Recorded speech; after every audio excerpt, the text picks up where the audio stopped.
같이 공부할 말씀은 요한계시록 3장입니다. 요한계시록 3장 7절로부터 13절에 있는 말씀, 저와 여러분 한 절씩 교독합니다.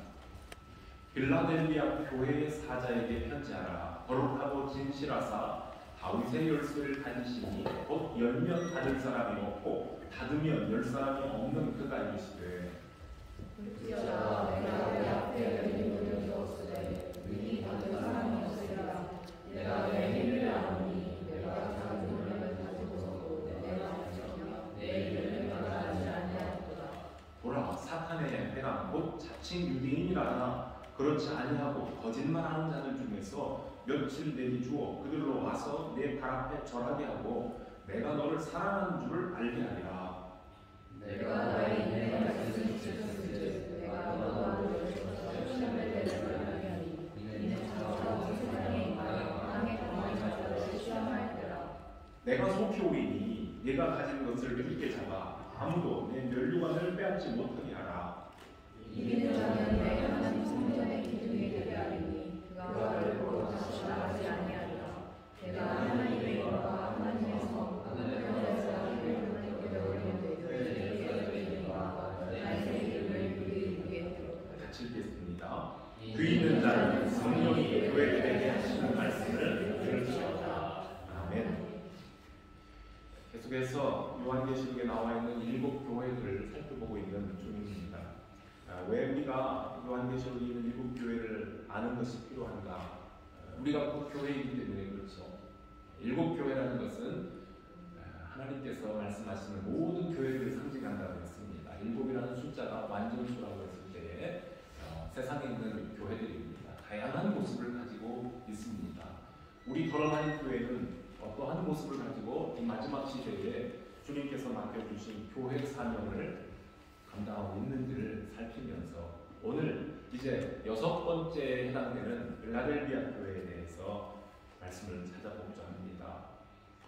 스크린에 여러분 다시 주보를 보시면 우리가 그동안 보았던 에베소 교회로부터 시작해서 서머나 버가모, 두아디라 그리고 지난번에 사대, 오늘 빌라델비아처럼 터키 서쪽 방향에 있는 그 지역이 소아시아라고 하죠. 시계 바늘 방향으로 이렇게 지금 돌아가고 있는 중이에요. 그래서 오늘은 빌라델비아 교회이고요. 그 다음에 마지막으로 7번째 라오디게아 교회에 대해서 성경이 주신 말씀을 찾아보고자 합니다. 오늘 본문에 같이 읽었던 빌라델비아, 우리 한글 성경으로 빌라델비아 교회는 주전 159년, 138년도쯤에 버가모라는 그 지역이 있었죠. 버가모 왕국의 아탈루스 2세, 그 이름은 필라델푸스예요. 필라델푸스가 도시를 하나 건설하고 자기 이름을 따서 필라델비아라고 부른 그 도시에 설립이 되어 있는 교회, 그래서 빌라델비아에 있는 교회, 이렇게 되는 겁니다. 헬라어로는 사랑을 뜻하는 필리아, 그리고 형제를 뜻하는 아델포스, 이 두 단어가 합해진 거예요. 필리아와 아델포스가 합해져서 필라델비아라는 이름을 갖게 되는 겁니다. 그 뜻은 형제 사랑이 되는 거죠. 참 좋은 이름입니다. 이 좋은 이름을 가져서 그런지 이 교회가 참 예수님께로부터 사랑을 많이 받은 교회가 되죠. 서머난 교회를 우리가 봤지만 서머난 교회처럼 책망은 없고 칭찬을 많이 들었던 좋은 교회로 알려졌기 때문에 오늘날도 미국에는 말 그대로 필라델비아라는 도시가 있고요. 세계 곳곳에 이 좋은 이름을 따서 빌라델비아 교회라는 교회 이름을 가진 그런 교회가 많아요. 한국에 가보셔서 혹시 한국에서 여러분 빌라델비아 교회, 무슨 서머나 교회, 에베소 교회 이런 교회 이름을 보신 적이 있을 거예요. 한국 사람들인데 이름을 지어도 그렇게 지어요. 왜? 이름이 너무 좋고 성경에서 칭찬받은 좋은 교회였기 때문에 우리 교회도 이렇게 서머나 교회나 빌라델비아 교회 같은 교회로 성장되기를 바랍니다는 뜻이 담겨있는 줄로 압니다. 오늘 말씀에 빌라델비아 교회의 사자에게 말씀하시는 예수 그리스도는 어떤 분으로 등장합니까? 거룩하시고 진실하셔서 다윗의 열쇠를 가지신 분이라고 합니다. 구약성경 이사야 22장 22절의 말씀을 보면은요, 내가 또 다윗의 집 열쇠를 그의 어깨에 두리니 그가 열면 닫을 자가 없겠고 닫으면 열 자가 없으리라 하는 말씀이 구약 성경 이사야에 있습니다. 왜 이 말씀이 나왔느냐 하면요, 이스라엘 나라가 멸망하기 직전에 하나님께서는 이사야 선지자를 통해서 그 예루살렘의 궁궐의 대신인, 즉 예루살렘 성을 관리하고 있는, 오늘로 말하면 아마 재무장관쯤 될까요? 국내 대신이었던 힐기야라는 사람의 아들 엘리야김에게 정권을 다 그에게 위임하면서 앞으로 네가 예루살렘 시민과 유다 왕국의 아비가 되게 할 것이다. 즉 위태로운 이스라엘과 예루살렘을 굳건히 지켜주는 그런 책임을 감당할 것이라는 예고를 하신 적이 있습니다. 그때 그 엘리야김에게 내가 너에게 다윗의 집의 열쇠, 복관을 맡기는 열쇠를 주겠다라는 약속을 하신 적이 있습니다. 그런데 오늘 요한계시록에 등장하는 다윗의 열쇠를 가진 그리스도는 말 그대로 다윗의 후손으로 세상에 오신 왕 중의 왕으로서 새로운 이스라엘의 통치자임을 상징하는 말씀이 됩니다. 예수 그리스도는 아버지께로부터 왕권을 받아서 이스라엘을 구원할 왕으로 이 땅에 오셨고 온 세상을 다스리시는 왕 중의 왕입니다. 그리고 다시 오실 분입니다. 그 손에 열쇠를 가지신 분, 그래서 그분이 열면 닫을 사람이 없고 닫으면 열 사람이 없는 절대적인 주권을 가진 그 그리스도께서 필라델비아 교회를 향해서 칭찬을 하십니다. 뭐라고 하셨어요? 내가 네 앞에 열린 문을 두었으니, 오픈도어예요. 그래서 또 선교단체나 교회 이름 중에도 열린문교회라는 그런 좋은 이름을 가진 교회들이 있어요. 열린 문을 두었으니 아무도 닫을 사람이 없습니다. 내가 너의 행위를 안다. 네가 적은 능력을 가지고도 나의 말을 지키며 내 이름을 배반하지 아니하였다 라는 칭찬을 주셔요. 그래서 오늘은 이 본문 말씀에 네가 적은 능력을, 즉 작은 힘을 가지고도 이 말씀을 가지고 함께 은혜를 나누고자 합니다. 열린 문입니다. 문이 열렸다는 표현은 거칠 것이 없이 그의 앞길이 활짝 열렸다는 긍정적이고 희망적인 말입니다. 주님께서 필라델비아 교회 앞에 문을 열어놓으셨으니 이제 누구든지 그곳을 향해 들어가기만 하면 됩니다. 보통 우리는 힘이 있어야 큰 일을 할 수 있다고들 말합니다. 그 말이 맞는 말입니다. 그래서 능력을 키우려고 합니다. 실력을 키우려고 하고요. 권력을 키우려고 하고 세력을 키우려고도 합니다. 그런데 꼭 그렇지만은 않습니다.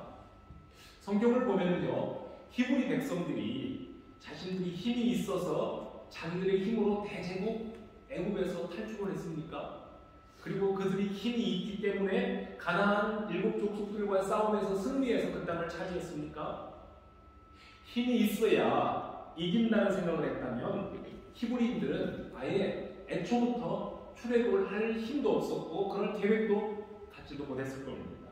누구보다도 그들은 자신들의 처지, 힘을 잘 알고 있는 사람들이었습니다.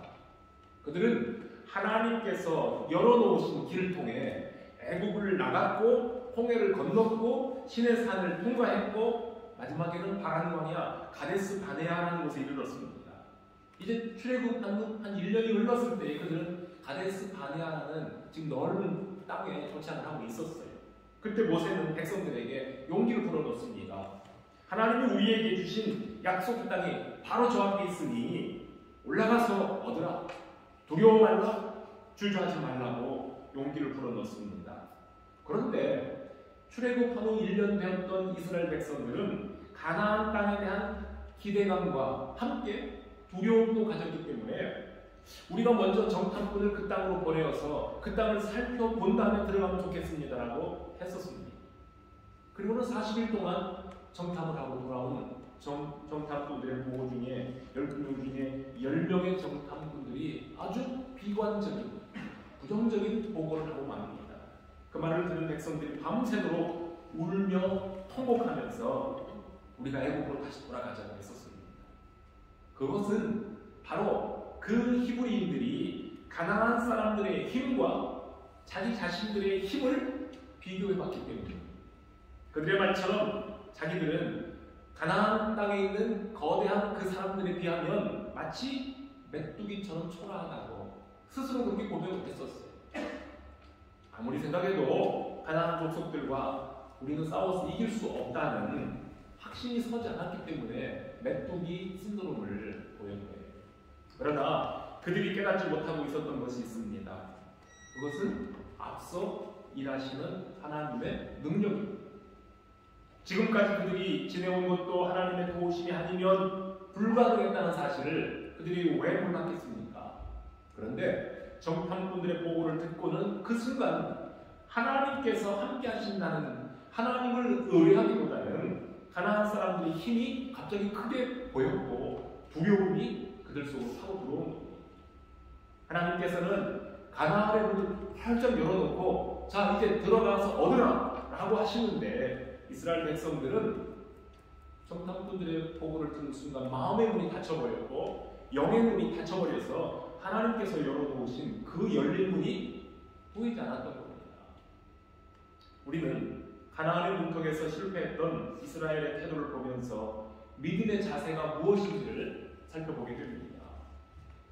내가 가지고 있는 것과 내 힘과 상대방의 능력을 단순 비교하면 싸우기 전에도 겁이 나고 싸울 의지를 잃게 되고 어쩌면은 아예 나는 싸우고 싶지 않아. 우리는 어차피 싸워도 져 라고 생각할 수밖에 없을 겁니다. 월드컵 공부하면서도 친구들 열심히 보고 있습니다. 우리 대한민국이 내일 또 가나하고 해야 될 텐데 모르겠습니다. 여러분 어떤 관점으로 보실지 모르겠어요. 대한민국이 만약에 우루과이나 포르투갈이나 가나, 너무 힘이 세. 우리 힘으로는 안 돼. 우리 조직력 가지고 안 돼. 아마 그러고 싸우려고 한다면 우리 선수들 진짜 몇 대, 7대 빵으로 치는 것처럼 아마 질 수도 있을 거예요. 그런데 일단은 첫 번째 게임에서는 비기고 갔으니 두 번째 게임에는 이길이나 우리 선수들이 그렇게 확신하고 좀 뛰었으면 좋겠어요. 그렇죠? 여러분들이 그렇게 마음 응원하며 또 우리 선수들이 잘 뛸 수 있길 바랍니다. 아예 상대방의 선수들이 너무 높아 보여서 어차피 질 건데 월드컵 한번 나온 것으로 충분하지 이렇게 한다면 분명히 지고 말 거예요. 자, 히브리인들이 가나안 사람들 앞에서 어떤 태도로 보여준가를 여러분 성경을 통해서 보면 얼마나 그들이 어리석고 연약한 자들인가를 알게 됩니다. 자, 그래서 모세가 그런 말을 했어요. 이 가나안 문턱에서 실패했던 그들의 한 세대 전 조상들의 실패를 돌이켜보면서 모세는 새로운 세대들에게 가나안의 문턱에서 다시 한번 권면을 합니다. 신명기 7장에 나오는 말씀인데요. 너희 마음에 우리가 어떻게 우리보다 숫자가 더 많은 가나안 사람들을 물리칠 수 있을까 염려하게 될 것이지만 그들을 결코 두려워하지 말라. 이런 말씀을 합니다. 너희 조상들이 40년 전에 그랬던 것처럼 상대방에 대한 두려움을 가지기 전에 먼저 지나온 날 우리와 함께 하셨던 능력의 하나님을 기억하고 그 하나님께서 우리를 위하여서 싸우신 일들, 행하신 일들을 기억하라. 이렇게 새로운 세대들에게 권면하고 있습니다. 족장 골리앗 앞에서 물맷돌 들고 섰던 소년 다윗은 자기 힘이나 자기 재주를 의지하고 나간 것은 아닙니다. 나와 함께 하시는 하나님의 능력을 의지하고 나갔습니다. 무시무시한 힘을 가진 골리앗보다는 나와 함께 하시는 하나님의 능력에 이 싸움에 초점을 맞추고 나간 겁니다. 어차피 다윗은 거인 골리앗과 맞붙어 씨름하려고 간 거 아니에요. 격투기 하겠다고 지금 나간 것이 아니었습니다. 그가 고백한 것처럼 전쟁은 하나님께 속한 것이니 하나님께서 이 싸움을 이기도록 도와주실 것을 믿고 기도하며 골리앗을 향해 뿔배돌을 던진 겁니다. 내 힘이 아닌 하나님의 힘을 의지하는 결과 싸움은 다 소년 다윗, 어린 다윗의 승리로 끝이 났습니다. 작은 힘으로도 큰 일을 이룬 믿음의 사람입니다. 오늘에 나오는 본문 빌라델비아 교회는 오늘 말씀을 보면 교회가 작은 것 같아요. 규모가 작다, 힘이 작다 그런 의미입니다. 작은 교회였지만 앞에 나와 있던 다른 교회들과는 달리 책망할 것이 없고 칭찬거리가 많은 교회입니다. 복음이 마음의 밭에 떨어지면 그 말씀을 아멘으로 받고 또 그 말씀을 지켜 살려고 했던 교회입니다. 힘이 약하다 해서 예수 그리스도의 이름을 쉽게 배반하지도 않았습니다. 이 빌라델비아 교회가 지금으로 말하면은 교인 숫자도 별로 많지 않고 세상에서 유명한 사람이 출석하거나 아니면 돈이 많은 사람들도 없는 동네 작은 교회 중에 하나였을 것 같아요. 해외 선교사를 파송하거나 무슨 큰 대형 집회를 열거나 행사를 여는 것은 그냥 꿈이지 실행에 옮겨보지도 못할 그런 작은 교회일 수도 있습니다. 그러나 이 교회 교인들은 누구보다도 말씀을 사모하며 그 말씀을 따라 살려고 애쓰던 사람들입니다. 남들처럼 부유하지 못하고 세상에 알아주는 뛰어난 인물이 내 교회에 출석하지 않는다 할지라도 그렇다고 해서 돈이나 명예를 위해서 예수 그리스도의 이름을 더럽히거나 하나님의 영광을 가리우는 일은 용납할 수 없었던 신실한 믿음의 사람들이 모였던 교회입니다. 교회 재정이 풍성하고 교회 숫자도 많아지면 교회는 더 많은 일을 할 수 있는 힘이 생깁니다. 사실입니다.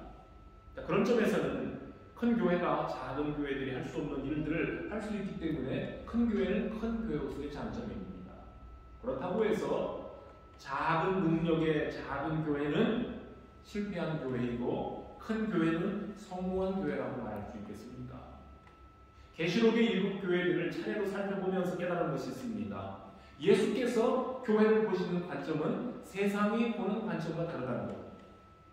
예배당 크기, 건물의 크기나 교인들의 숫자나 재정적인 능력 등 이런 것들은 교회가 교회 방법을 드러내는 결정적인 조건은 될 수 없다는 겁니다.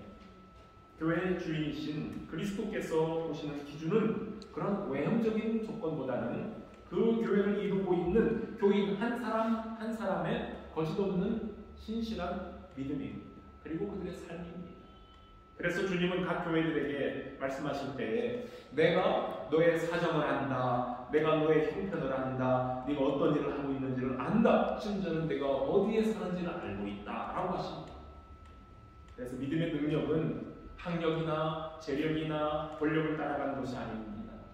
꼭 그런 것들이 없을지라도 얼마든지 사랑의 능력과 믿음의 능력을 나타내는 것은 그 교회의 능력이 위로부터 내려오는 하나님의 은혜의 선물이기 때문입니다.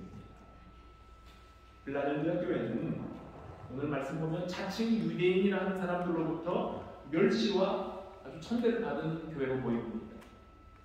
전에 서문학교를 볼 때에 서문학교를 칭찬하시던 주님께서 뭐라고 하셨어요? 내가 네 환난과 궁핍을 안다. 그러나 네가 사실은 부요한 자니라. 자칭 유대인이라 하는 자들의 회방도 내가 안다. 그러나 그들은 유대인이 아니요 사단의 회당이라 하신 말씀을 기억합니까? 그들은 예수 그리스도를 반대하고 십자가에 못 박아 죽인 사람들이었습니다. 아브라함의 자손이면 아브라함의 자손으로서 조상의 신앙을 따라서 하나님을 공경하고 하나님 보내신 하나님의 아들을 공경해야 마땅했습니다. 그런데 하나님의 아들을 십자가에 못 박아버리는 사람들이었으니 그들은 진정한 유대인이라 말할 수가 없어서 예수님은 그들은 자칭 유대인이라 또는 사탄의 회당이라 라고 부르는 겁니다. 사탄의 회, 자칭 유대인의 회방이 무엇인지 짐작할 수가 있습니다.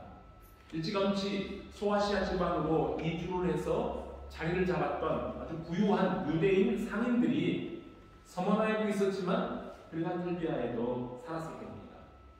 사도 바울이 고린도 교회에 말씀했던 것처럼 십자가의 복음은 유대인들에게는 거리끼는 것이었어요. 왜요? 십자가의 죽음, 이것은 이방인들에게 비참하게 죽은 유대인이었고 또는 나무에 달려 죽은 저주받은 죽음이기 때문에 유대인들에게 십자가 복음은 그것은 말도 하지마, 거리끼는 것입니다. 그 다음에 이방인들에게는 어리석은 것입니다. 어떻게 구원하고 세상을 구원하러 온 사람이 십자가에 달려서 죽느냐, 그리고 그 십자가에 죽은 실패한 지도자를 어떻게 자기들의 지도자로 추앙하느냐, 이방인들로서는 이해할 수 없는 아주 어리석은 복음이 될 수밖에 없었습니다. 그런데 이러한 십자가의 복음을 듣고 개종하는 사람들이 점점점 많아지자 복음을 반대하고 있던, 즉 십자가의 복음을 반대하고 있던 일부 유대인들은 기독교로 개종하는 사람들을 못살게 괴롭히기 시작합니다.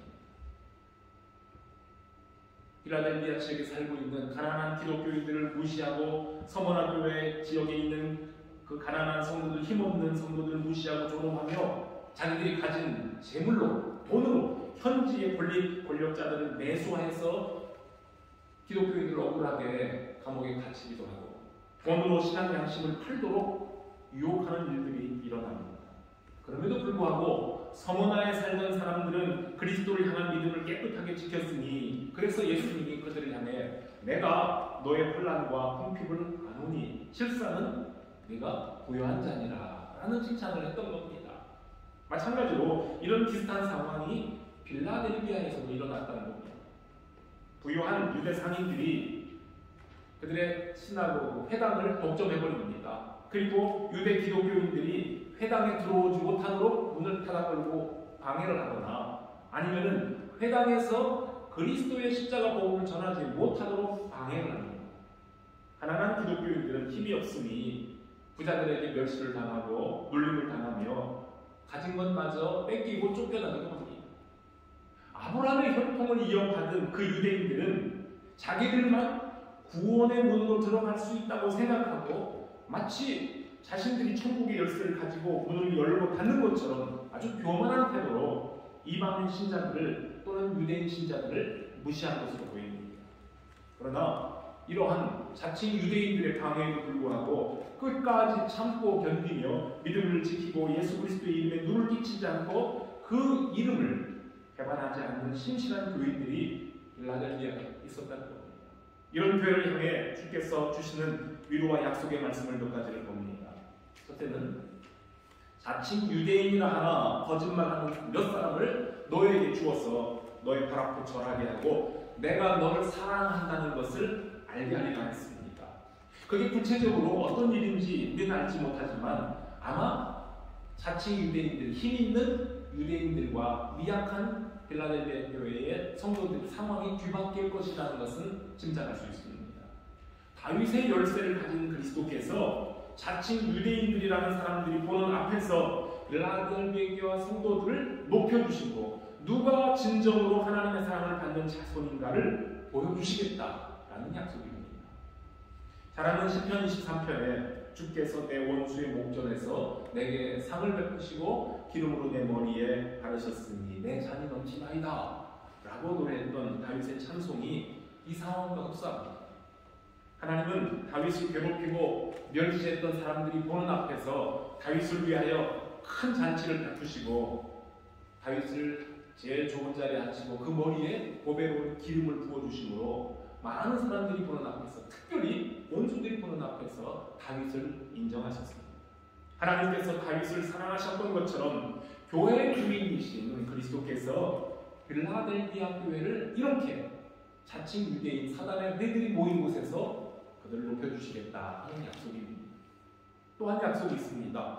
너희가 인내의 말씀을 잘 지켰으니 내가 너를 지켜 시험의 때를 면하게 하리라 하십니다. 여기에서 나오는 시험은 온 세상에 임하게 될 대단히 어려운 시험이지만 인내하라 하신 말씀을 잘 지킨 사람들은 그 시험을 이길 수 있도록 아니 시험을 면하게 하는 복을 주시겠다는 약속입니다. 그 시험의 때가 이루어지기 전에 주님께서는 속히 오신다고 했어요. 속히 임하여 신실한 사람들을 건져내실 것이니 그 믿음을 굳게 잡아 아무도 너의 멸류관을 빼앗지 못하게 하라 하십니다. 주님께서 속히 오신다는 이 말씀은 장차 심판대 앞에 서게 될 사람들에게는 두려운 경우가 되지만 믿음으로 기다리고 있는 사람들에게는 위로와 보상이 될 겁니다. 그 다음 약속이 있습니다. 솔로몬이 지은 성전을 보면 거기에 기둥이 2개가 있다고 했죠. 큰 기둥 2개가 있는데 야긴과 보아스라고 그랬어요. 야긴이라는 뜻은 야긴은 오른편에 세워있는 기둥이었고요. 보아스는 왼편에 세워있는 2 기둥인데요. 야긴은 그가 즉 하나님께서 세우신다라는 뜻이 있고 보아스는 능력이 그에게 있다. 즉 하나님께 있다는 뜻입니다. 그가 세우신다, 능력이 그에게 있다. 이것을 2개를 합해보면 2 기둥은 하나님께서 친히 이 성전을 세우시고 오직 모든 능력은 그분에게 있다는 고백이 담긴 증거의 기둥이 됩니다. 이기는 자에게는 그랬어요. 오늘 말씀에 이기는 자에게는 내 하나님 성전의 기둥이 되게 하리니 그가 결코 다시 나아가지 아니하리라고 하십니다. 사도 요한이 이 편지를 기록할 때에 예루살렘 성전은 이미 로마 군대에게 무너졌습니다. 다 깨어져서 이미 없습니다. 그리고 예루살렘에 살던 사람들은 모두 다 그 성을 떠나가야만 했습니다. 그리고 빌라델비아죠. 유난히 지진이 많았던 이 빌라델비아 지역의 주민들은 지진이 나서 집이 막 무너질 때에 황급히 모든 걸 버려두고 도시를 떠나야만 했었습니다. 그리고 지진이 멈추고 다시 동네로 집으로 돌아왔더니 모든 집들이 다 무너졌는데 건물의 기둥들은 굳건히 남아있는 것들을 보았던 빌라델비아 교회 사람들은 기둥에 대한 특별한 기억들이 있다는 겁니다. 성지순례를 앞으로 혹시 가시게 되면 과거의 빌라델비아 지역에 건물의 기둥 2개가 딱 남아있는데 그런 상징적으로 보여주는 거예요. 다시 더 기억합니다. 키워드 형제 혹시 에베소 지역이나 그 지역에 옛날 건물 기둥들만 남아있는 유적지 많이 봤어요? 봤을 거예요.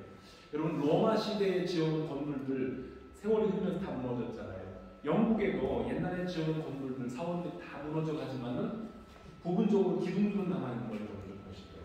기둥만큼 그만큼 든든한 기초에 든든히 세웠다는 그러한 의미가 되는 겁니다.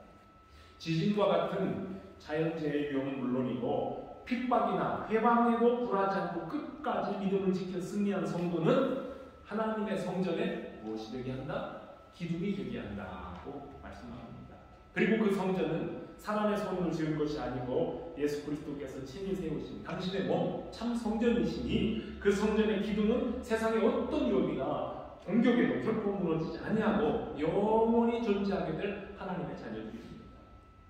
사랑하는 우리 더러운 하나님교회 성도들 모두가 주님의 집에 기둥들이 되어서 주께서 맡겨주신 사명들에 충성 다하시길 바랍니다. 끝으로 네 번째 약속이 또 보여요. 내가 하나님의 이름과 하나님의 성, 곧 하늘에서 내 하나님께로부터 내려오는 새 예루살렘의 이름과 나의 이름을, 즉 그리스도의 이름을 그 위에 기록하리라 하십니다. 주 17년 대지진으로 이 도시가 무너졌대요. 필라델피아 지역이 무너진 후에 로마 황제 티베리우스 황제가 이 도시를 재건을 하면서 그때 필라델피아라는 이름이 네오카이사리아, 즉 뉴 카이사리아의 시티가 됐다. 그런 이름을 다시 붙인 겁니다. 이렇게 새 이름을 갖게 되었습니다. 그런데 믿음을 지키고 이긴 자들에게는 로마 황제 티베리우스 황제의 이름보다도 더 크고 위대하신 만왕의 왕 하나님의 이름 예수 그리스도의 이름을 그 성도들에게 주신다는 약속을 하는 겁니다. 그 몸에 새 이름을 새긴다는 것은 너는 내 것이다 하는 것을 확증하시는 표시입니다. 내가 너를 지명하여 불렀나니 너는 내 것이다 하신 하나님께서 영원하신 왕 그 나라의 주인이신 예수 그리스도의 이름을 믿음의 성도들에게 기록하신다는 겁니다. 우리는 그분의 소유가 됩니다. 그리고 내가 너를 끝까지 지킨다 라는 하나님의 약속을 받은 백성들입니다. 다윗의 열쇠를 가지신 그리스도, 새로운 이스라엘, 새 예루살렘의 성전의 열쇠를 가지신 그리스도께서 그 열쇠로 복음의 문을 활짝 열어놓으시고 천국의 문을 활짝 열어놓으셨으니 어느 누구도 주님께서 열어놓으신 그 문을 닫을 자가 없습니다. 만천하에 주님의 복음이 전파됩니다. 그리고 그 열린 문으로 만국 백성들이 새 예루살렘을 향해서 들어오게 될 겁니다. 그리고 그들이 하나님 성전의 기둥이 되고 다시는 세상으로 나가지 않는다 하셨습니다. 다윗이 노래했던 시편 23편의 그 마지막 부분을 다시 생각해 봅니다. 나의 평생에 선하심과 인자하심이 정녕 나를 따르리니 내가 여호와의 집에 언제까지 거한다고요? 영원히 거하리라. 이 말씀처럼 여호와가 나의 목자, 나의 하나님이 되심을 믿고 따르는 사람은 부족함도 없으며 두려움도 없습니다. 사망의 음침한 골짜기를 지날지라도 주님께서 나와 함께 하심을 믿기 때문입니다. 그리고는 그 영광의 하나님의 이름과 예수 그리스도의 새 이름이 저와 여러분 모두에게 선명하게 새겨져 있으리라 믿습니다. 자, 이제 마지막으로 우리 더러운 하나님교회 그러죠? 스스로 칭찬 좀 한번 해봅시다.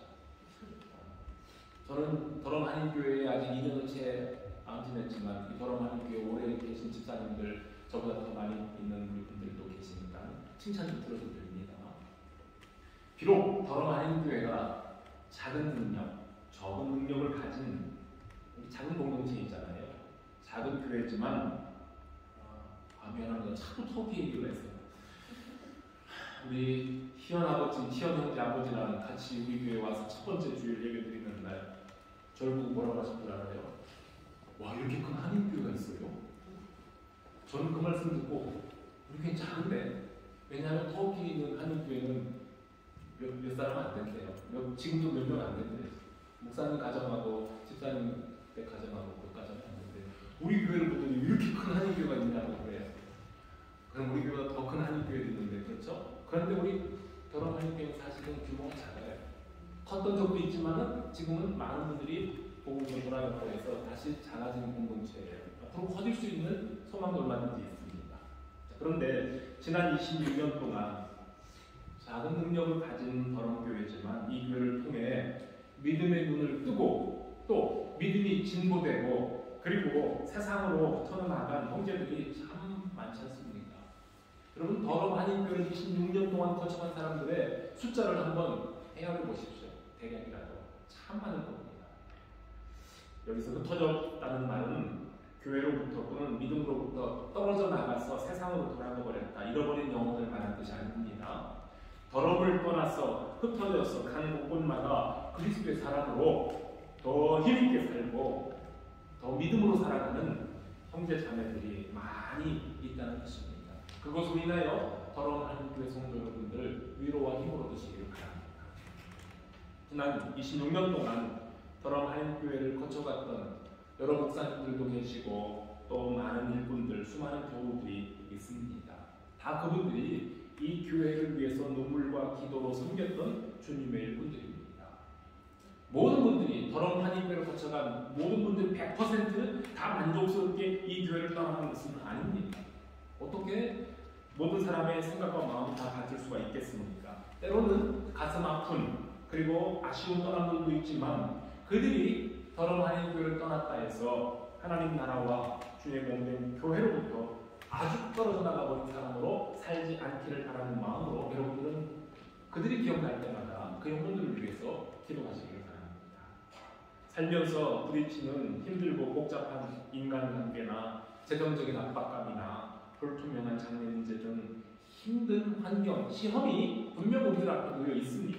그러나 끝까지 인내하라 하신 주의 말씀을 굳게 지키고 그 말씀을 지켜 승리하는 주님의 자녀들로 살아가시기를 바랍니다.